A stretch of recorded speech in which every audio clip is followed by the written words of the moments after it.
Pleasant good night, everybody. I'm Dr. Lamhu, and today I will be presenting on neuro-ophthalmology for neurosurgeons. Here's a list of our learning objectives, which we should be able to cover by the end of this presentation. We want to get a good understanding of neuro-ophthalmology and its relevance to neurosurgery, understand core neuro-ophthalmologic anatomy, localized lesions, apply localization principles to clinical scenarios, and apply neuro-ophthalmology to neurosurgical conditions. So what is neuro-ophthalmology? It's a specialty of ophthalmology, neurology, neurosurgery, encompassing the evaluation, diagnosis, and management of conditions involving the neurological pathways responsible for vision, pupil responses, and eye movements. It's a localization-heavy topic. Several intracranial pathologies can be effectively evaluated and localized through ophthalmologic evaluation. It is critical to understand that the eye is an extension of the central nervous system, as the retina and optic nerve embryologically originate from the neural tube, which also develops into the brain and spinal cord. The fibers of retinal ganglion cells are CNS axons, which form the optic nerve, and the visual pathways account for almost 1/3 of the brain. Therefore, it requires a collaborative effort between specialties for these patients to receive the best management. In neurosurgery, ophthalmological signs allow for localization and diagnosis of various neurosurgical conditions. It plays a key role in surgical planning and decision-making. Always remember the eye is an extension of the brain. Common examples include pituitary adenomas and visual field effects, and papilledema being a highly specific sign for raised intracranial pressure. For simplification, let's break this topic into its three main components: the afferent system, efferent system, and pupillary pathways. This provides a framework to guide us clinically. Furthermore, we will briefly discuss some neuro-ophthalmologic syndromes. Now let's look at the afferent system. Here we have a schema showing the layers of the retina. The retina constitutes a chain of 3 neurons that project visual impulses via the optic nerve and the lateral geniculate body to the visual cortex. It has 10 layers listed on this slide. From a point of fixation, the normal eye can detect stimuli as far as 60 degrees superiorly, 70 degrees inferiorly, 60 degrees nasally, and 100 degrees temporally. This varies with size, color, and brightness of the stimuli. The physiological blind spot is located 15 degrees temporal to the point of visual fixation and represents the entry of the optic nerve head into the eye. Now let's look at the visual pathway. Do you remember the concept of the pinhole camera? Similarly, as light passes through the pupil in straight lines, the image is inverted and flipped when it lands in the retina. Therefore, the visual pathways of the brain must correct this natural discrepancy.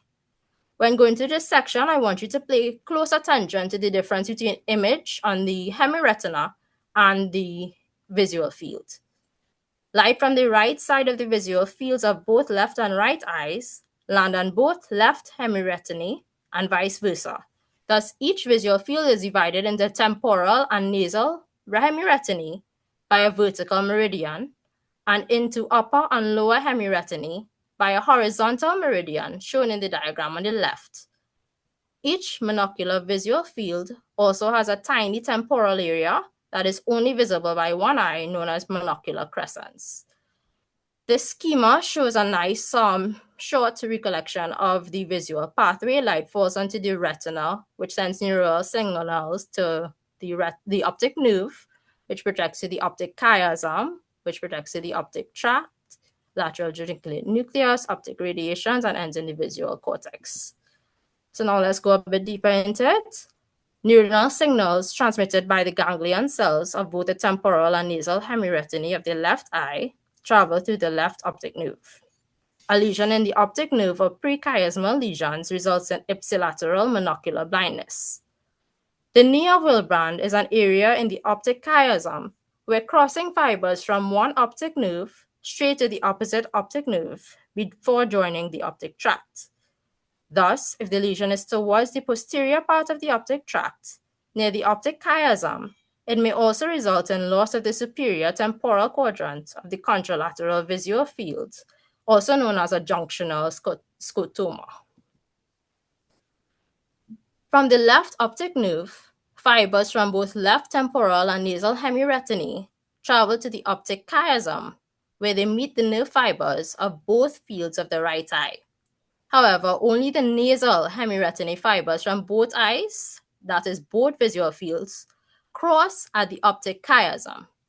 A lesion at the optic chiasm results in a bitemporal hemianopia with loss of temporal vision bilaterally. The most common causes of pituitary adenoma, pituitary tumor such as a pituitary adenoma or craniopharyngioma. Although rare lesion at the lateral chiasm causes loss of the nasal visual fields of both eyes, known as binasal hemianopia. Let's get back to our visual pathway here and refresh. Now we go to the lateral geniculate nucleus and the optic radiations. Fibers form the optic tract, then project to the lateral geniculate nucleus, and the optic radiations.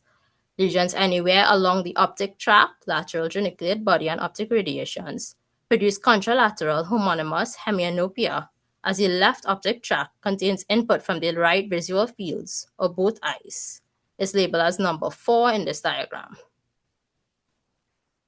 Nerve fibers from the optic tract then travel to the ipsilateral lateral geniculate body and optic radiation.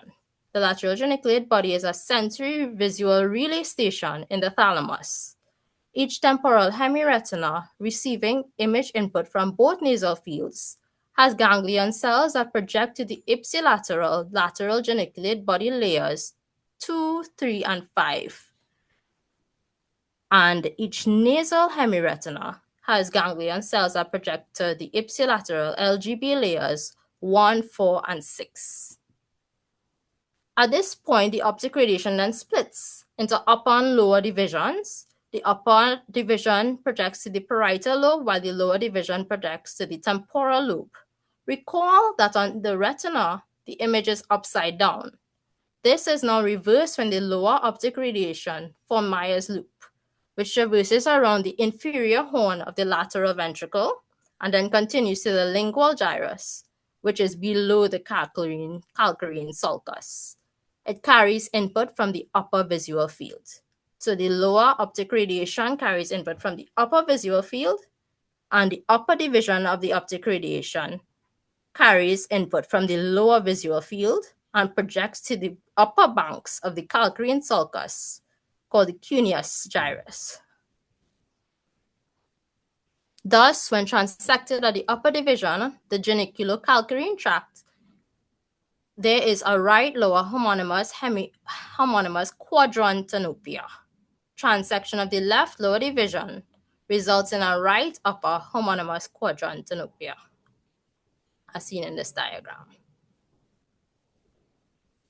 Ipsilateral LGB nerve fibers lastly project to the visual cortex, located on the banks of the calcarine sulcus.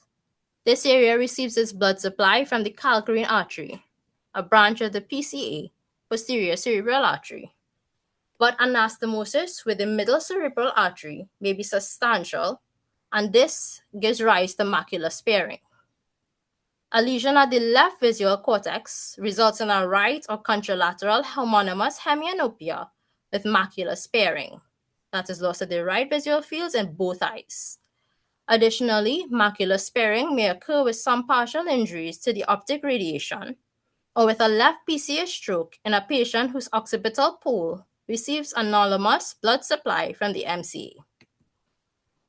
Here's another quick overview of all the visual deficits. There are many others that would be more rare and we wouldn't go through in this presentation. Here we have an MRI image allowing us to visualize the visual pathways of the brain. No pun intended. We can appreciate the optic nerve, optic chiasm, optic tract, lateral geniculate body, and optic radiations in this image. Visual field testing enables us to diagnose many neuro-ophthalmologic and ophthalmologic conditions, as patterns of visual deficits can localize lesions. You would be most familiar with the confrontational visual field testing, but there are there's also formal perimetry and other less frequently used tests. Let's move on to papilledema. Papilledema is a swelling of the optic disc due to increased intracranial pressure, and it must be distinguished from optic disc edema. Typically, it is typically bilateral for elevated intracranial pressure, and intracranial pressure is transmitted through the subarachnoid space of the optic nerve sheath to the region of the optic disc, leading to axoplasmic stasis. It typically takes 24 to 48 hours to develop, following a sustained rise in intracranial pressure. In papilledema, you will find venous engorgement, loss of venous pulsations, blurring of the optic disc margins, elevation of the optic disc, as well as other findings like retinal hemorrhages, retinal and choroidal folds, Patton's folds, venous tortuosity, etc. Here is the modified Friesen scale for papilledema. It is the accepted grading system for it, and papilledema is graded mainly on the degree of optic disc swelling, elevation of margins, and later obscuration of vessels, which you can peruse on your own time. There are many papilledema mimics, which you must be aware of. The presence of papilledema indicates a neurosurgical emergency unless otherwise proven. Thus, we must evaluate promptly, and if we do find papilledema, we must be able to differentiate it from these other conditions such as optic neuritis, pseudopapilledema, non-arteritic ischemic optic neuropathy, and optic nerve edema. Here we have a table showing some key features that distinguish optic neuritis from papilledema. To keep it simple, papilledema is an effect of increased ICP, therefore it is brain-related. Optic neuritis, on the other hand, is a result of inflammation of the optic nerve, which is nerve-related. The presence of an RAPD is a key marker of optic nerve disease.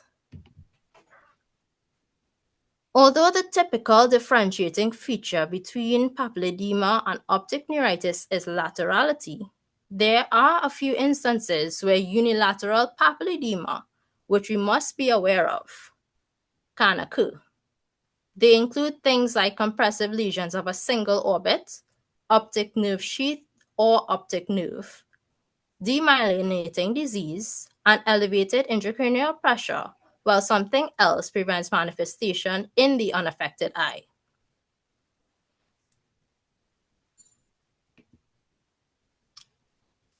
This is a clinical pool on Foster-Kennedy syndrome. It's a triad of clinical features primarily caused by olfactory groove meningiomas.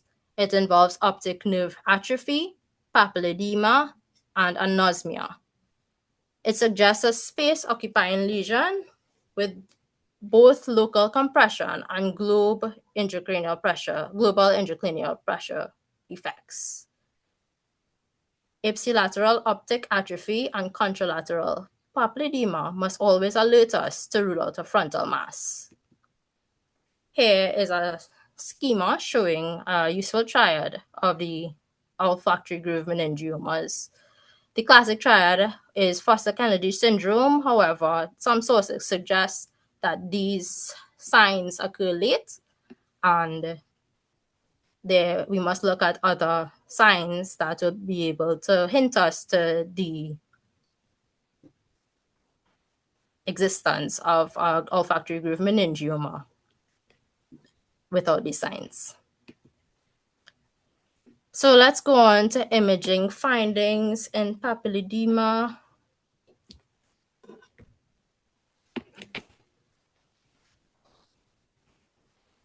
It's primarily a clinical diagnosis. Imaging provides a supportive, not definitive, findings. Main purpose of imaging would be to identify raised intracranial pressure, exclude mass lesions or secondary cause. MRI CT findings include posterior globe changes, flattening of the posterior globe, elevation of the optic nerve head. These are significant because they are relatively specific for raised intracranial pressure, and they reflect transmission of CSF pressure to the optic nerve. Optic nerve sheath changes can occur as well, including optic nerve sheath dilatation, and it could be seen in normal individuals as well, so that's not entirely specific. Additionally, in images of patients with raised intracranial pressure, we can see an empty cellar and Meckel's cave enlargement.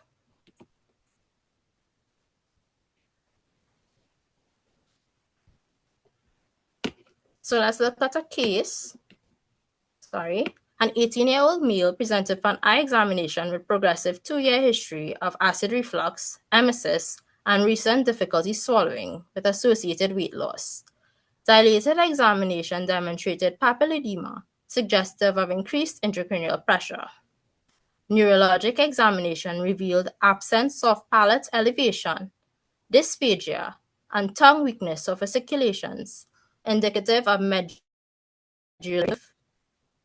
9 to 12 damage. Which of the following is the most likely underlying pathology? A lesion of the optic chiasm causing bitemporal hemianopia, increased intracranial pressure due to a posterior fossa mass causing obstructive hydrocephalus, primary demyelinating disease affecting the optic nerve, peripheral vestibular disorder causing vertigo and imbalance, or an isolated cranial nerve 12 palsy due to neck trauma. Feel free to type your response in the chat.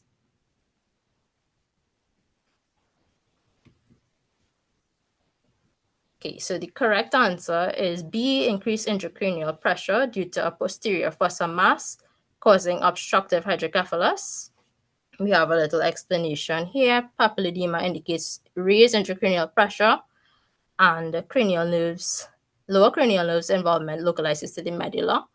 Ataxia suggests cerebellar involvement, and combined findings strongly indicate a posterior fossa lesion with obstruction of the fourth ventricle, leading to obstructive hydrocephalus. Here we have imaging findings in the same 18-year-old male with papilledema. We can see in image A, increased CSF within the optic nerve sheath bilaterally. In B, we see an S-shaped optic nerve and posterior scleral flattening. In C, we see enlarged ventricles secondary to obstructive hydrocephalus. In D, we see large posterior fossa tumor effacing the fourth ventricle and the foramen magnum. In E, we see a large mass at the level of the medulla and cerebellum. And F further demonstrates the size and extension of the mass. Let's move on to the efferent system and look at eye movements and nystagmus.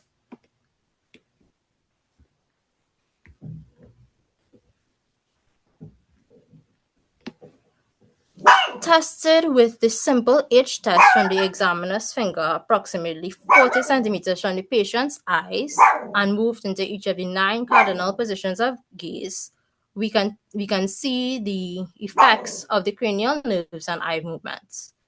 Cranial nerve 3 is responsible for most eye movements on the pupil, 4 is for the superior oblique, and 6 innervates the lateral rectus. We may be familiar with this useful mnemonic, LR6, SO4, and rest by 3. Or if you don't like LR6, you can remember that LR, the lateral rectus, abducts, and it is innervated by the abducens nerve.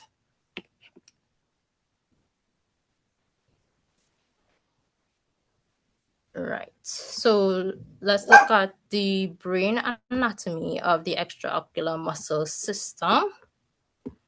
The frontal eye field is located in Brodmann area 8 in the frontal lobe. It controls voluntary saccadic eye movements to the opposite side. It also suppresses eye movements. It suppresses reflex eye movements and generates voluntary eye movements without visual stimuli.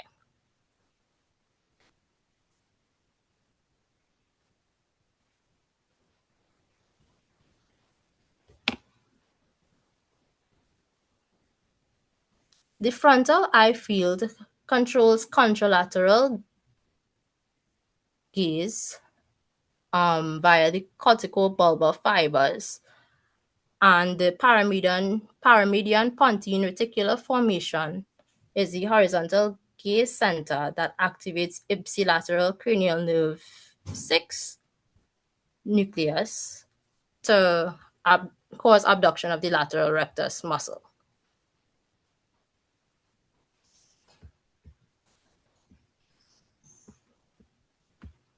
The contralateral cranial nerve 3 nucleus is responsible for the medial rectus muscle. Simultaneously, it activates the muscles for movement in one direction and inhibits the opposing medial rectus on the same side. Each PPRF controls gaze towards its own side. The right paramedian pontine reticular formation causes both eyes to look right. So in short, the frontal eye field causes the eyes to look away on the contralateral side, and the PPRF causes the eyes to look towards, which is ipsilateral. Let's look at internuclear ophthalmoplegia. It is caused by a lesion of the medial longitudinal fasciculus, typically located rostral to the abducens nucleus. It disrupts coordination between cranial nerve 6 and 3, causing impaired horizontal gaze. When the patient gazes away from the lesion, there's impaired abduction in the ipsilateral eye and abduction nystagmus in the contralateral eye.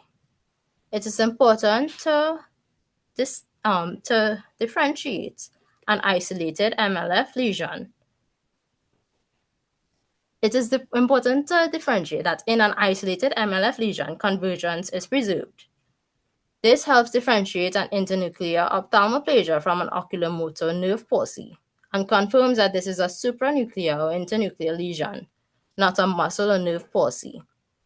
In young patients, multiple sclerosis also often presents with a bilateral internuclear ophthalmoplegia. But in elderly, strokes and internuclear ophthalmoplegia is typically caused by a brainstem. In elderly patients, an internuclear ophthalmoplegia is typically caused by a brainstem stroke, which can be unilateral. To make it easy for us to remember, if abduction fails, abducting eye beats, convergence is spared, we have to consider an internuclear ophthalmoplegia. Here's a diagram showing what was just discussed.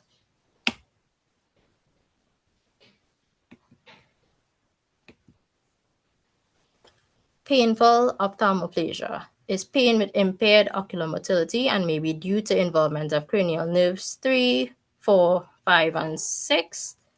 Key etiologies is determined by the location, and that includes intraorbital causes, cavernous sinus or superior orbital fissure causes, paracellular region causes such as pituitary adenoma, meningioma, chordoma, sphenoid sinus mucocele.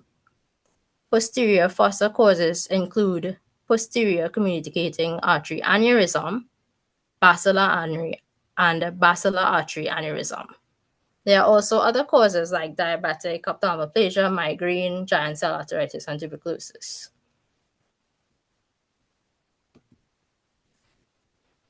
Painless ophthalmoplegia includes causes like chronic progressive external ophthalmoplegia, myasthenia gravis, and myositis. If we want to distinguish the causes of the ophthalmoplegia, in short, painful ophthalmoplegia typically has inflammatory, vascular, infectious, or compressive causes. But painless ophthalmoplegia, in painless ophthalmoplegia, we must think of neuromuscular or degenerative disorders. Here's a schematic useful for determining the etiology of ophthalmoplegia.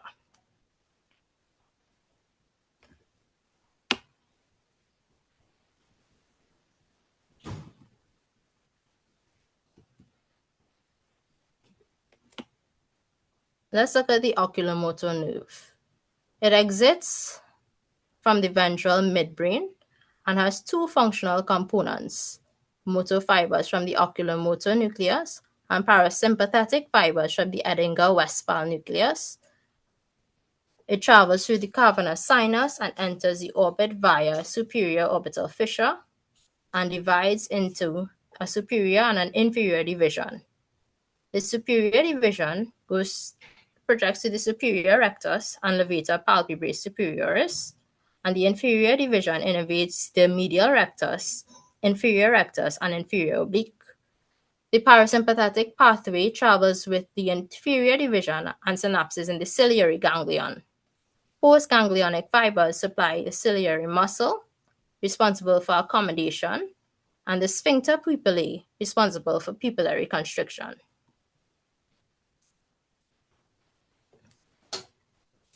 Cranial nerve 3 palsies have the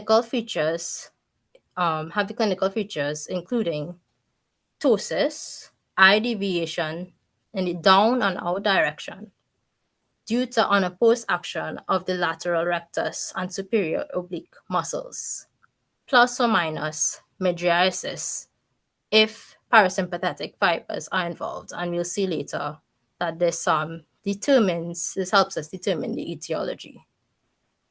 Could also include up to 3 millimeters of exophthalmos from relaxation of the rectus muscles. Parasympathetic fibers are superficial and therefore vulnerable to compression. Therefore, if the pupils are involved, we must consider a compressive lesion. And if the motor fibers are deeper, is more affected, so therefore they are more affected in ischemic lesions. Think of ischemic causes like diabetes. Here's a table summarizing pupil-sparing versus non-pupil-sparing oculomotor palsies. If we have a cranial nerve 3 palsy and a blown pupil, likely causes a compressive cause like an aneurysm, chordoma, clival meningioma. So we must act urgently and do relevant imaging like a CT angiogram. If we have a cranial nerve 3 palsy and the pupil is spared, we must think of an ischemic cause, so that will be for medical management. Cranial nerve 3 palsy and multiple other cranial nerve deficits, we must think of a cavernous sinus lesion, so we must do an MRI. If we have a decreased GCS along with a cranial nerve 3 palsy, we must consider uncal herniation, therefore this is a neurosurgical emergency. Other causes of cranial nerve 3 palsy include trauma, uncal herniation, pituitary adenomas, Lyme disease, etc., which often involve multiple cranial nerves. Orbital lesions may affect division selectively. Superior division causes ptosis and impaired elevation, while the inferior division causes impaired adduction, depression, and pupillary dysfunction. The fourth cranial nerve, also known as the trochlear nerve, arises from the midbrain at the level of the inferior colliculus. It only supplies one muscle, that's the superior oblique, and it is the only cranial nerve that arises from the dorsal aspect of the brainstem and decussates to supply the muscle of the contralateral side. The nerve has a long course, making it more vulnerable to injury.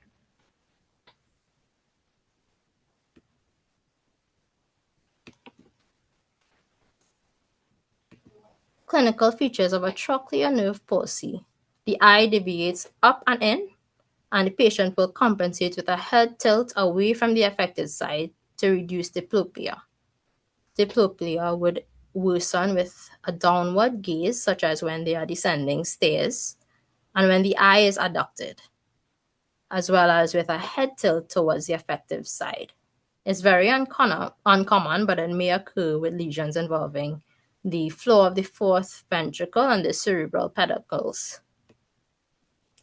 Here's a nice schema showing the anatomy of the course of the third and fourth nerves.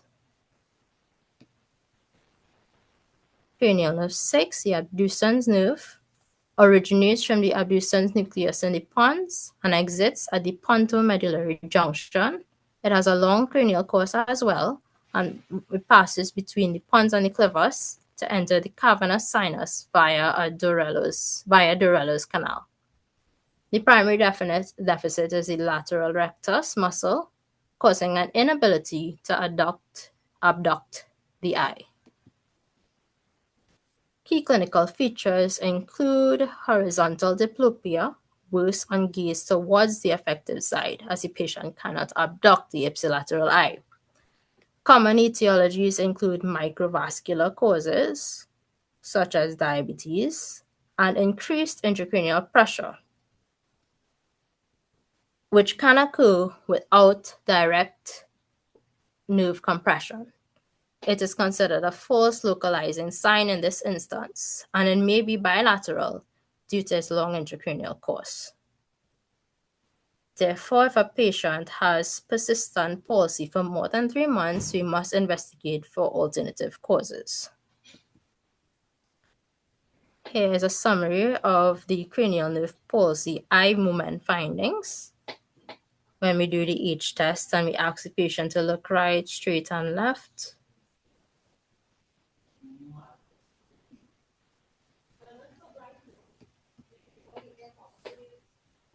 now let's look at nystagmus. It's an involuntary rhythmic oscillation of the eyes, usually conjugate. It has many forms which serve as localizing signs.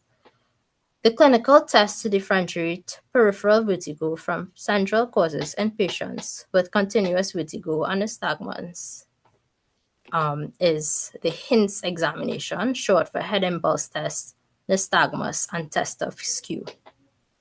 To assess for nystagmus, we typically assess for smooth pursuit, or we may observe the patient's primary gaze while they look straight ahead and then ask the patient to look to the left and to the right without fixating on anything.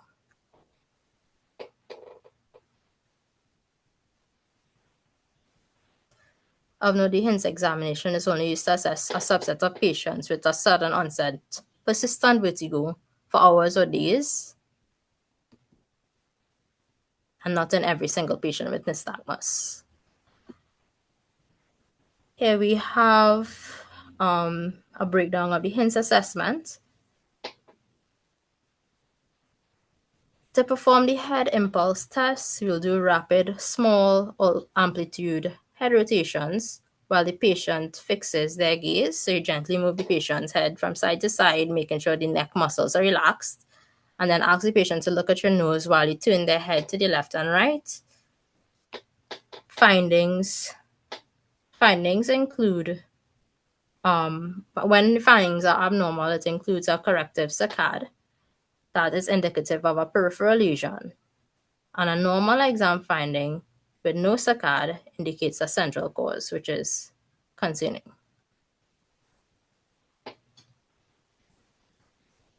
The nystagmus assessment has a peripheral pattern. It may be unidirectional, that is the same in all directions of gaze, or horizontal and plus or minus torsional. It is suppressed by fixation on an object.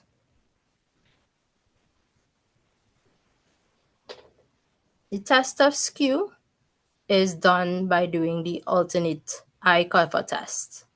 Findings may include vertical ocular misalignment, which indicates a central pathology. No skew is indicative of a more likely peripheral pathology.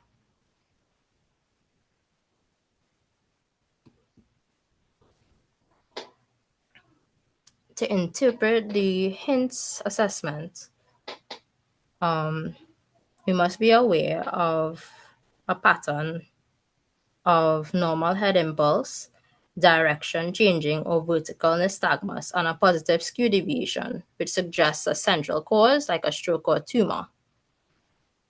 The clinical significance of this is that it is more sensitive than an early MRI for detecting posterior circulation stroke, and it must be used in continuous vertigo, spontaneous nystagmus, and acute vestibular syndrome.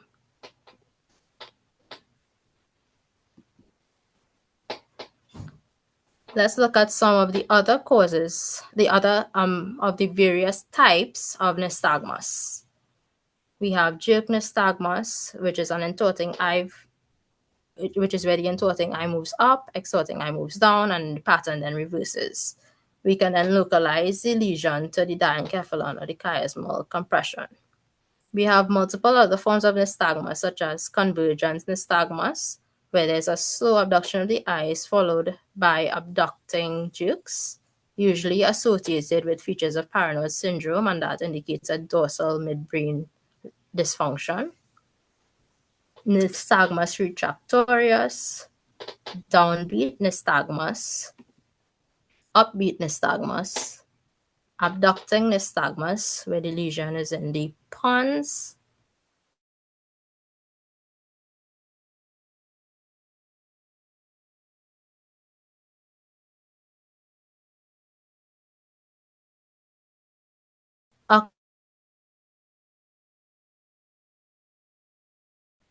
periodic alternating nystagmus, which localizes to the foramen magnum and cerebellum, and square wave jerks or macrosaccadic oscillations, which localizes to the cerebellar pathways. There are various nystagmus-like movements which are not true nystagmus. They include ocular bobbing, which is a repetitive, rapid vertical deviation downward with slow return to neutral position, suggesting a lesion in the pontine tegmentum. Ocular dysmetria, which is an overshoot of the eye on attempted fixation, followed by diminishing oscillations until the eyes hone in on a target. In this instance, the lesion is likely in the cerebellum or cerebellar pathways.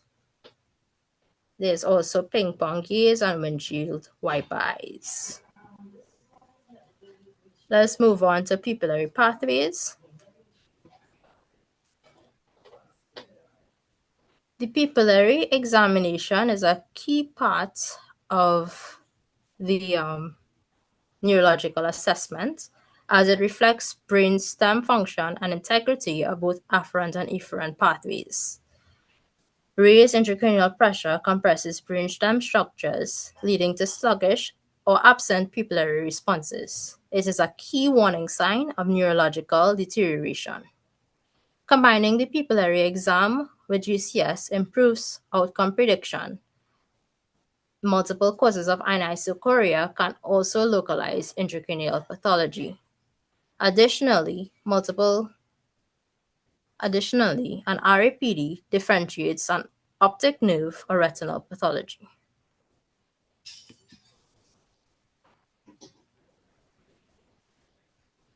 So we are familiar with the pupillary exam, where we shine a light into either pupil in a dark room preferably, and we also perform the swinging light test. If there's an anisocoria present, in dim light, the smaller pupil is abnormal, and this suggests a sympathetic lesion. In bright light, the larger pupil is abnormal, and this suggests a parasympathetic lesion. We must also check the direct and consensual responses in light reflex.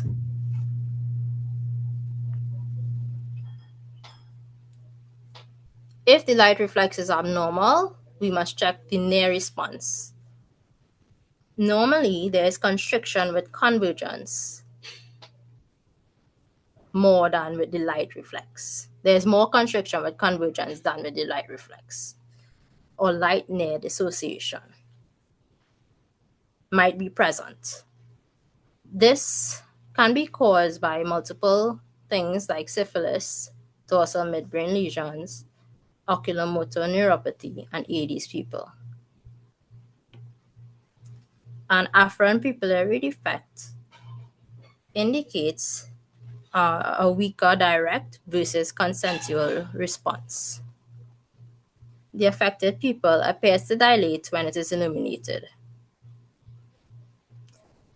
On a side note, a relative afferent pupillary defect, or RAPD, and Argyll-Robertson pupil are distinct neuro-ophthalmologic findings.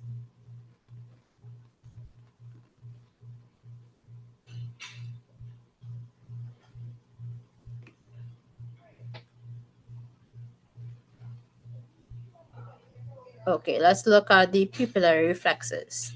When light is shone into one eye, both eyes would constrict. That's the direct reflex. And the direct reflex occurs when the response is in the stimulated eye. The consensual reflex occurs when the response is in the contralateral eye that the light is shone in.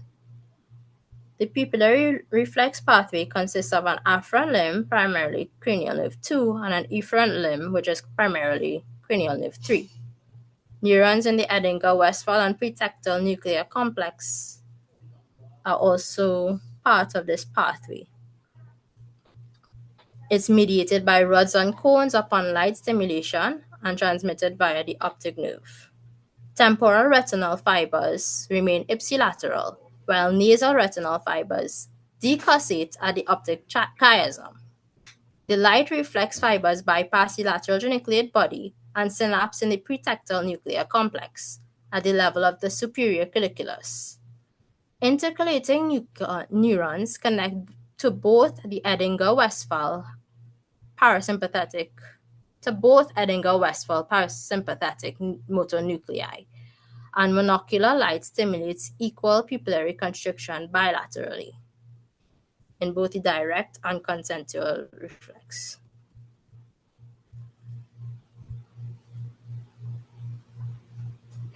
Here we can see that in pupillary dilatation or mydriasis, a sympathetic pathway involving 3 orders of neurons are involved.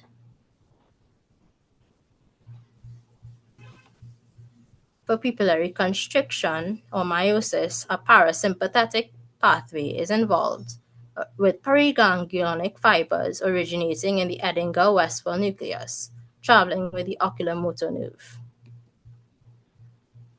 Here's a schema showing the pupillary pathways, and we can see that the fibers decussate at the optic chiasm, while the sympathetic fibers remain ipsilateral.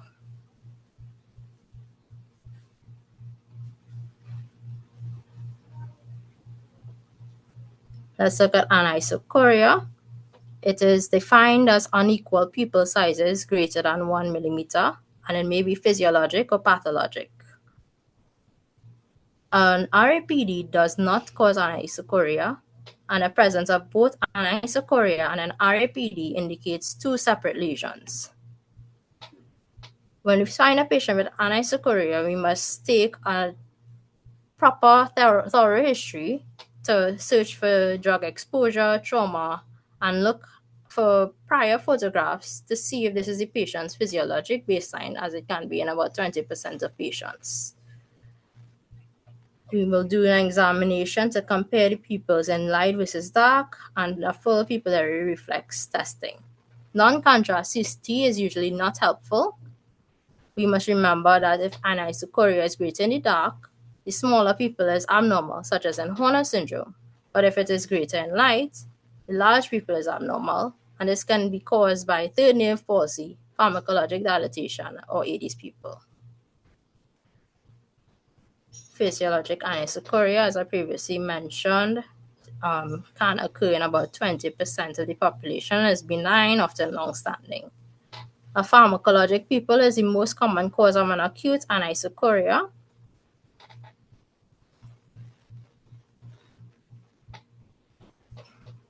And it could be caused by parasympatholytics, such as atropine, scopolamine, and sympathomimetics, like phenylephrine. Features include marked dilatation, 78 millimeters, and no light response. To test for this, we can use 1% pilocarpine, and the tested pupil will not constrict. We are revisiting third nerve palsy here, where compressive lesions would cause a dilated pupil, ptosis, and deviation of the eye down and out. Etiologies of third nerve palsy with a dilated pupil include PCA, aneurysms, tumors, uncal herniations, as previously mentioned. AD sonic pupil includes in AD sonic pupil is a dilated pupil with a poor light response and a better response to near, called light near dissociation. The mechanism is a postganglionic parasympathetic dysfunction. Key features include constriction with dilute pilocarpine, called denervation hypersensitivity, and is typically seen in a woman in her 20s. An RAPD is an afferent pathway defect at the retina or optic nerve. The pupils remain equal in size, and the consensual response is stronger than the direct response, as previously mentioned. We test for it with the swinging light test, and we must be aware of the key causes, which include optic neuritis, retinal detachment or infarction, optic nerve trauma, tumor to the anterior, and tumors to the anterior to the optic chiasm. Horner syndrome is an interruption of the sympathetic pathway to the eye, is caused by an interruption of the sympathetic pathway to the eye and face. Classic findings include miosis, which is more pronounced in the dark, mild ptosis, and anhidrosis, which is variable. Additional findings include apparent enophthalmos and conjunctival hyperemia.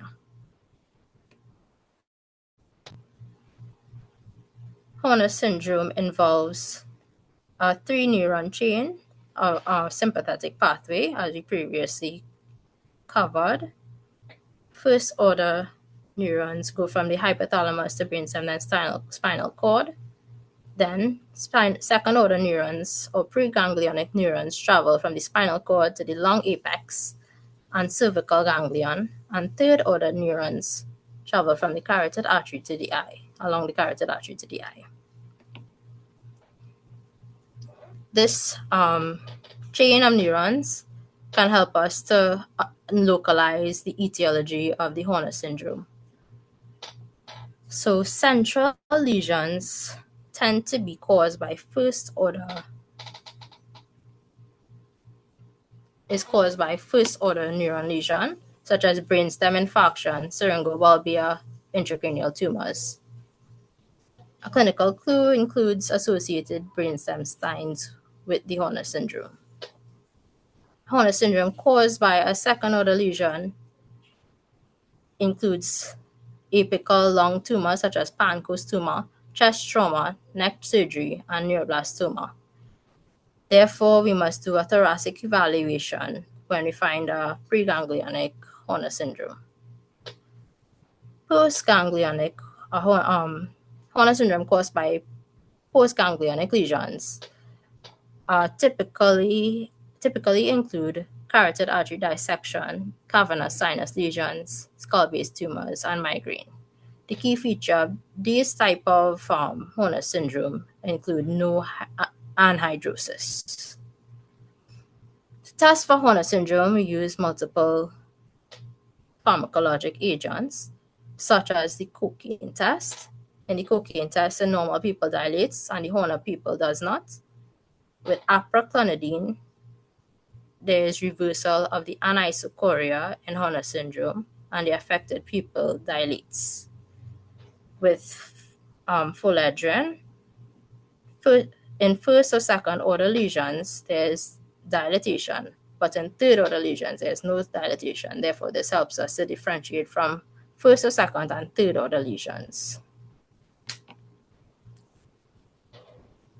Clinical red flags for Horner syndrome. If there's a painful Horner syndrome, we must think of carotid dissection. If there's a Horner syndrome and long apex findings, we must exclude a Pancoast tumor. If there's brainstem signs, it indicates a central lesion. If there's a dilated pupil and ptosis, there could be a possible aneurysm. Last, we'll briefly familiarize ourselves with some key neuro-ophthalmologic syndromes. We have orbital pseudotumor, which involves a painful ophthalmoplegia, proptosis, and diplopia. It's not usually surgery is not indicated for this condition. Tolosa-Hunt syndrome, which is also a painful ophthalmoplegia with an inflammation in the cavernous sinus or superior orbital fissure, typically treated with steroids. Ryder's paratrigeminal neuralgia is a partial Horner syndrome with no anhidrosis. The trigeminal nerve is involved, and the patient will also have tick-like facial pain. Gradinego syndrome has a classic triad of cranial nerve 6 palsy, retroorbital pain, and air discharge, and this is managed by ENT. In summary, neuro-ophthalmology is essential for localization. Visual pathways help us to understand the visual field deficits. Pupils may hint to brainstem cranial nerve 3 or sympathetic pathways, and eye movements help us to determine the presence of cranial nerve and brainstem dysfunction. We also learn to look at core clinical signs such as papilledema, indicating raised intracranial pressure, and isochoria, where we must consider Horner syndrome versus cranial nerve 3 palsy, ophthalmoplegia, where we must look at orbital, cavernous sinus, and brainstem lesions. Critical emergencies include a dilated pupil, suggesting uncal herniation, which may suggest uncal herniation or aneurysm, a painful Horner syndrome where we must consider the presence of carotid dissection, and a PCA stroke, for which we'll have to do a HINS exam, which may be indicated by an abnormal HINS exam.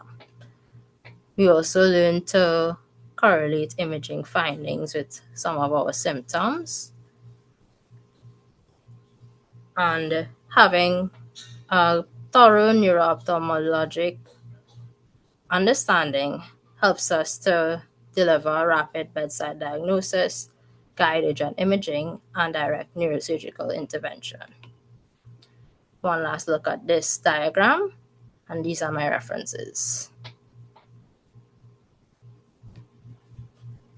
Thank you, everybody, and that's it for tonight. Enjoy the rest of your night.